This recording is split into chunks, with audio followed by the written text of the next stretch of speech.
Hi guys, త్రిబాణధారి barbaric అని ఒక movie అయితే థియేటర్స్ లో రిలీజ్ అయ్యి ఇప్పుడు సన్నెక్స్ యాప్ లో మరియు అమెజాన్ ప్రైమ్ లో అయితే స్ట్రీమింగ్ అవుతుంది అనమాట.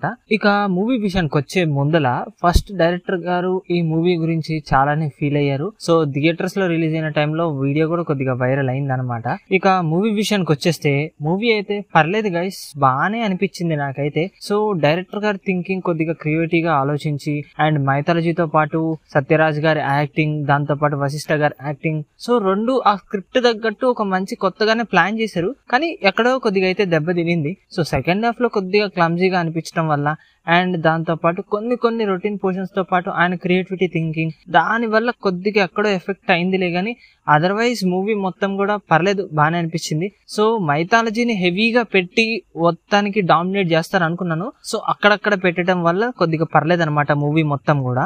ఇక మూవీ ప్లాట్ విషయానికి వచ్చేస్తే మూవీ ప్లాట్ ఏంటి అంటే, సో సత్యరాజ్ గారు ఒక సైకాట్రిస్ట్ అనమాట. సో తన మనవరాలు అండ్ వాళ్ళిద్దరిది ఒక సింపుల్ నార్మల్ జాలీ లైఫ్ అయితే ఉంటుంది. సో అనుకోకుండా ఒక రోజు అయితే తన మనవరాలు అయితే మిస్సింగ్ అయిపోతుంది అనమాట. సో అక్కడి నుంచి ఏం జరిగింది, తన మనవరాలు ఎలా మిస్ అయింది అండ్ దాంతో పాటు వశిష్ఠ గారికి డబ్బుకి ఏంటి సంబంధం, ఆయన డబ్బు కోసం ఎందుకు వెనకాల పడుతున్నారు అనేది మూవీ ప్లాట్. సో ఇక ఇక్కడ నుంచి మూవీ ఎలా ఉంది అంటే, సో సింపుల్ గా చెప్పాలి అంటే పర్లేదు గైస్, మంచి క్రియేటివిటీ థింకింగ్ తో డైరెక్టర్ గారు పర్లేదు బాగానే ప్లాన్ చేశారు టైప్ లో అనిపించింది. కానీ అక్కడక్కడ కొద్దిగా క్లమ్జీగా అనిపించింది. ఇక ఓవరాల్ గా మూవీ అయితే ఓకేగా ఒక వన్ టైం వాచ్ అయితే అనిపించింది అనమాట. ఇక మూవీ ఫస్ట్ హాఫ్ విషయానికి వచ్చేస్తే మెయిన్ ఏంటి అంటే, మూవీ ఫస్ట్ హాఫ్ లో సత్యరాజ్ గారి యాక్టింగ్ అండ్ దాంతో పాటు ఆయన తన మనవరాల కోసం వెతికే ఆ ఇన్వెస్టిగేషన్ ప్రాసెస్ ఏదైతే ఉందో అక్కడ పర్లేదు, ఒక ఫ్లో లో అయితే మూవీ వెళ్ళిపోతుంటది. సో సెకండ్ హాఫ్ లో ఏంటి అంటే, సో కొద్దిగా కన్ఫ్యూజన్స్ క్రియేట్ అయ్యి అండ్ దాంతో పాటు క్లమ్జీగా అనిపించి ఒక డిఫరెంట్ ఫీలింగ్ అయితే వచ్చింది అనమాట.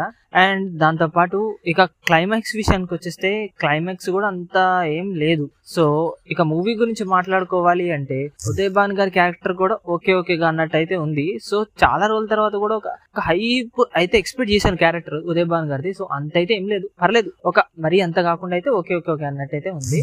సో ఇక అంటే అండ్ ఆ క్రియేటివిటీ థింకింగ్ అండ్ దాంతో పాటు సో ఇంకా మూవీలో ప్లేసెస్ విషయానికి వచ్చేస్తే, సో ఫస్ట్ ఏంటి అంటే సత్యరాజ్ గారు, వశిష్ఠ గారు అండ్ ఉదయ్ భాన్ గారి యాక్టింగ్, సో వీళ్ళ ముగ్గురు బాగా చేశారని చెప్పొచ్చు, మొత్తానికి ఇరగొట్టేశారని చెప్పొచ్చు అనమాట. ఇక మూవీలో ఫస్ట్ హాఫ్ లో ఆ సత్యరాజ్ గారి ఇన్వెస్టిగేషన్ ఏదైతే ఉందో స్లోగా ఒక మంచి థ్రిల్లింగ్ అయితే వచ్చిందనమాట. దాంతో పాటు సో డైరెక్టర్ గారు చేసిన ఫిలిం మేకింగ్ ఏదైతే ఉందో ఆ ఇన్వెస్టిగేషన్ తో పాటు ఆ ఫ్లాష్ బ్యాక్ నాన్ లీనియర్ గా అది మొత్తం కూడా మళ్ళీ ప్రెజెంట్ చేస్తూ అండ్ మళ్ళీ ప్రెజెంట్కి రావటం కూడా, సో ఓవరాల్గా ఆ పాయింటింగ్ వ్యూ అయితే చాలా బాగా అనిపించింది. అండ్ దాంతోపాటు క్యాటాల్వన్ సిచ్యువేషన్, అక్కడ ఆ కిడ్నాప్ సిచ్యువేషన్ దగ్గర గోడ మీద బ్యాగ్ ఆగిపోవటం అండ్ బార్బరిక్గా మొత్తానికి ఒక స్క్రిప్ట్ డిజైన్ చేయటం కూడా, అండ్ దాంతోపాటు మైథాలజికల్ టచ్ ఏదైతే ఉందో, సో ఓవరాల్గా సెకండ్ హాఫ్లో కొన్ని ట్విస్ట్లు ఏదైతే రివీల్ చేయటం కానీ అండ్ దాంతోపాటు బ్యాక్గ్రౌండ్ మ్యూజిక్ అండ్ సాంగ్స్ కూడా ఓకేగా అన్నట్టు ఉంది అనమాట. ఇక మైనస్ల విషయానికి వచ్చేస్తే, సో మూవీలో మైనస్లు ఎక్కడ అనిపించింది అంటే, సో స్టోరీ పరంగా వచ్చేస్తే అనమాట అదే routine crime thriller revenge type లో అయితే అనిపించింది అనమాట.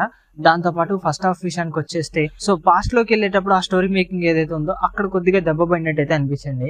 ఇంకా సెకండ్ హాఫ్ విషయానికి వచ్చేస్తే రొటీన్ ఇంట్రడక్షన్ తో కూడిన ఆ టైప్ లో ఆ ప్రొసీడింగ్స్ ఏదైతే ఉందో అక్కడ రొటీన్ గా అనిపించింది అనమాట. ఇక క్లైమాక్స్ విషయానికి వచ్చేస్తే అంతగా సెట్ అవునట్టు అనిపించలేదు. ఇక సీన్స్ విషయానికి వచ్చేస్తే మంచి డీటెయిల్ ఎక్స్ప్లెనేషన్ ఉందిలే కానీ అక్కడక్కడ హెవీగా అనిపించింది, లైక్ లవ్ సాంగ్ తో పాటు హీరోకి. ఇక అదర్వైజ్ మొత్తానికి కూడా చెప్పాలి అంటే కొద్దిగా అక్కడక్కడ డల్ అయింది. సో మూవీ విషయానికి చెప్పాలి అంటే బాగుంది గైస్, పర్లేదు, ఒక వన్ టైం వాచ్ అని అయితే చెప్పొచ్చు అనమాట.